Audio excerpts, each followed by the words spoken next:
What is a healthy and happy life? A healthy and happy life can mean different things to different people. It can be a combination of physical, mental, and emotional well-being. According to Healthline, a healthy lifestyle simply means doing things that make you happy and feel good. For one person, that may mean walking a mile 5 times a week, eating fast food once a week, and spending virtual or in-person time with loved ones every other day. Happiness and health are most closely related to what you think. Healthy lifestyle can boost your mood and increase life satisfaction, while a positive mindset can lengthen your lifespan and help you avoid unhealthy habits. Start by reframing your mindset from an optimistic and active perspective. Happy people are generally healthier, so how can you be more joyful?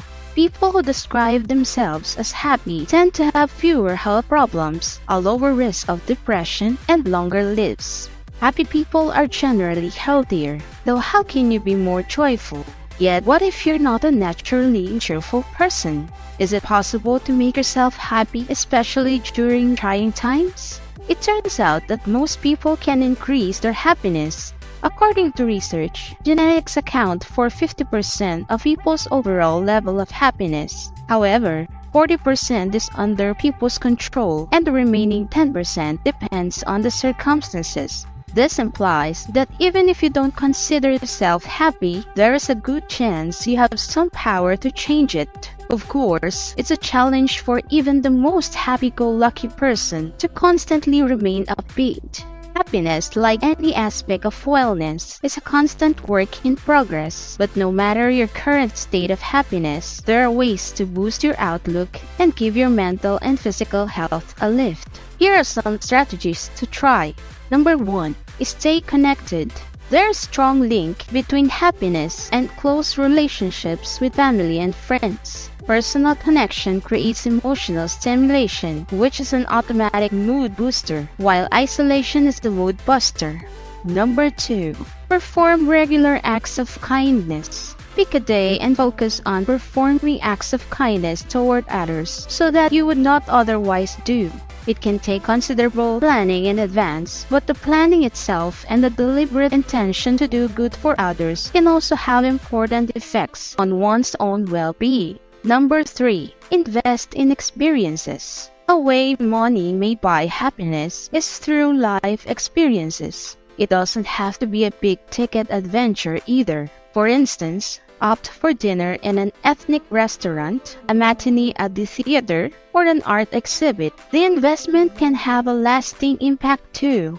According to some studies, people who spend money on experiences have longer-term satisfaction as they create happier memories. In comparison, buying material objects often provides only temporary happiness. Number 4. Hang out with happy people. Happiness can be contagious. One study found that happiness can spread through social networks. Your upbeat feeling can trigger a chain reaction whereby your contacts become happier being around you, and they, in turn, help their contacts feel more joyful and so on. The researchers also found that sadness does not spread as robustly as happiness. Number 5.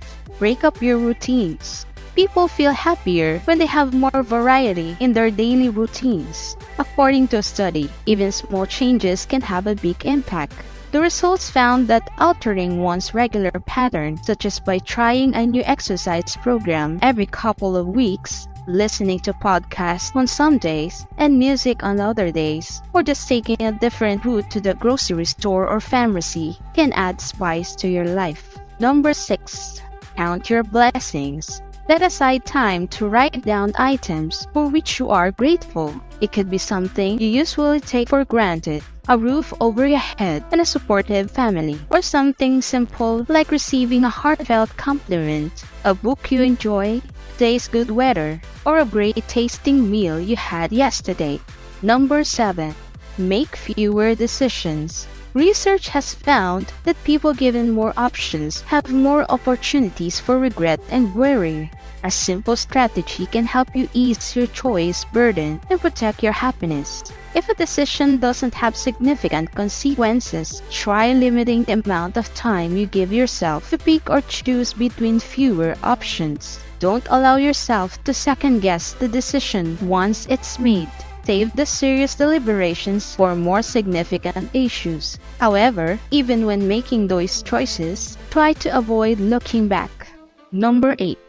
We all know it intuitively. Doing healthy things simply makes us feel better. A day of healthy eating increases our commitment to a weight management program. An early morning hike with friends lifts our spirits and sets us up for a successful, productive day.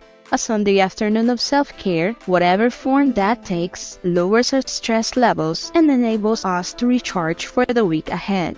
Consider incorporating the following 7 habits into your routine to boost your happiness and improve your overall quality of life. So let's discuss 7 healthy habits that can help you. Number 1.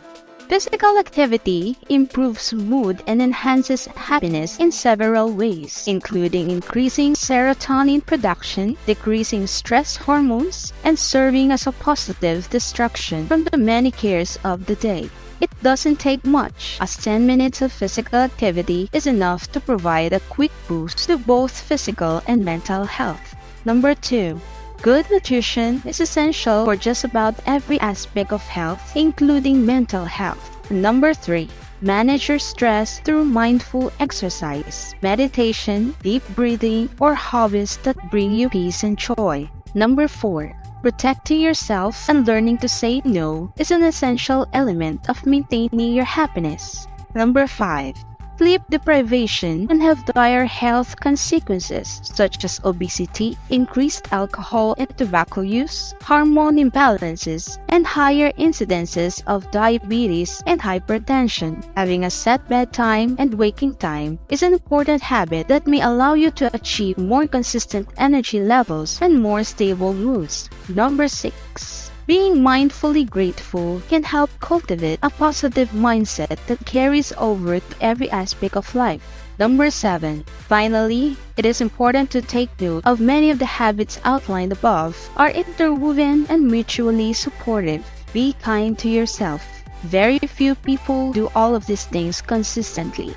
So, do your best to incorporate as many of these happiness-inducing habits into your lifestyle as you can, and then release any negative emotions tied to where you feel you may have fallen short and celebrate the small accomplishments along the way. Happiness is subjective well-being, which can encompass many domains such as work, family, friends, spiritual contentment, and control. It is up to the individual to decide what happiness means to them, but the science of happiness can provide useful lessons. Number 1. The research points to a lot of factors. The 3 big picture layers first are your genes, your temperament, or your personality. Are your life circumstances things like where you live and health? Are your life choices and behaviors so? These 3 players are the most important. A doctor from UC tried to answer this question, and I think he will say these are very approximate, but about half is predicted by your genes, 40% by your life choices, and only 10% by your life circumstances. So this is the new norm, and our happiness quotient drops back to what it was. The fancy name for this is hedonic adaptation, but perhaps the observation is that happiness doesn't come from getting something we don't have, but rather from recognizing and appreciating what we do have, or that happiness is best pursued by extracting the most possible from the present before turning one's attention to the future. Some would call this mindfulness or living in the moment. Number 2. That life choices are mostly in our control and overlap, and that expressing attitude, being more forgiving, meditation and mindfulness, exercise, investing in quality relationships, kindness, altruism, doing things for others, compassion, and having good flow can all work together to increase happiness levels. The Granton Blue Cohort trials have been following 2 groups of men with 1 advantage and 1 disadvantage for over 75 years. And when they look at what most predicted being a healthy, happy octogenarian, it was middle-aged, satisfying connectedness to family, friends, and community. Dr. L showed in a small trial that counting your blessings helped when it was done once a week, but not so much 3 times a week. Finally, the author suggests that if you want to buy something cool, go for it, but also consider investing in a few things that have a longer-term effect. So we've talked about the strategies and healthy habits that can boost your happiness. Now, what is the biggest thing that you can do for your health? Preventive medicine can include weight loss, cutting back on booze and cigarettes, lowering cholesterol and blood pressure, and making other changes to one's lifestyle. However, the most important details are that this intervention reduced pain and inability by 47% in people with knee arthritis, slowed down the progression of Alzheimer's disease and dementia by about 50%, cut by 58% the chance of getting full-blown diabetes in people who were already at a high risk of getting it, and when women over menopause got the treatment for a total of 4 hours per week, the number of hip fractures dropped by 41%. In a meta-analysis, it showed that anxiety went down by 48%, and 30% of people with sadness who took a small dose felt better. But that number went up to 47% when the dose was increased. After keeping an eye on more than 10,000 HU for more than a decade, researchers found that those who got the treatment had a 20% lower chance of dying than those who didn't. The most important details of this text are that walking and other kinds of exercise are the main parts of the treatment for tiredness, and that the best thing to do for your health is to be active for at least 30 minutes to 1 hour. A professor at the UB looked into this problem as part of a study called the Aerobic Study, which followed the lives of more than 50,000 men and women over the course of several years. Attributable fractions are an estimate of how many deaths would have been prevented in a community if a certain risk factor had not been there. The most important point is that most of the clinical studies we watch are paid for by pharmaceutical companies or other corporations that already make treatments for high blood pressure, high cholesterol, or diabetes. Physical health is a topic that doesn't come very often, so it is nice to see a trial that doesn't have so many different sections. The findings of a doctor's study on obesity and fat. The doctor found that if a person doesn't do any physical exercise, they will gain weight. However, even if an obese person doesn't lose weight, exercise will help to lessen the negative effects of being obese. The amount of physical exercise a person should do depends on how long it lasts, how often it should be given, and how strong it should be. The rate of return seems to go down after 20 or 30 minutes a day, and if a person is moving for less than 150 minutes a week or more if they're a kid, their flag goes up in the clinic. The health study found that women who went from not exercising at all to exercising for just 1 hour a week cut their chance of getting heart disease by almost half. If you want to exercise for 30 minutes, you can split that time into 3 10-minute parts. It looks like spending more time with a higher intensity is the same as spending less time with a lower intensity. If you only want to do it with friends, there are pairs who take a half-hour walk every morning or evening to keep their lives in order. Walking with a dog is a great way to get some exercise, with 76% of people who walk their dogs doing so for a total of 150 minutes every week. The most important details in this text are the findings of a study that found that walking for 11 to 20 minutes cut the number of people with high blood pressure by 12%, and walking for more than 21 minutes cut the number of people with high blood pressure by 29%. The study also found that if people walked an extra 10 minutes to work every day, their risk of getting high blood pressure would go down by 12%. The second show is about stents and how they are looked at.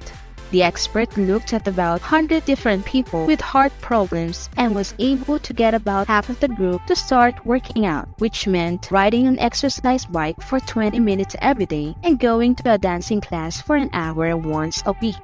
After a year, people who exercised were 88% less likely to have a heart event than those who got a stent. Both solutions worked, but it is hard to believe that the low-tech approach made a bigger difference. The most important details in this text are that a scientist found that people who spend an average of 6 hours a day watching TV over their lifetimes might expect to live about 5 years less. Jerry Garcia, the lead singer for the band The Grateful Dead and an artist, said that someone has to do something. And Hippocrates said that a good walk is best medicine for a sick person. Finally, the text asks the reader if they are too busy with work, kids, or both, or if they are in pain or have other things that are more important to them. The science of happiness can teach us some important lessons about what makes people happy. There are 3 main factors that determine happiness: genes, life circumstances, and choices and actions in life.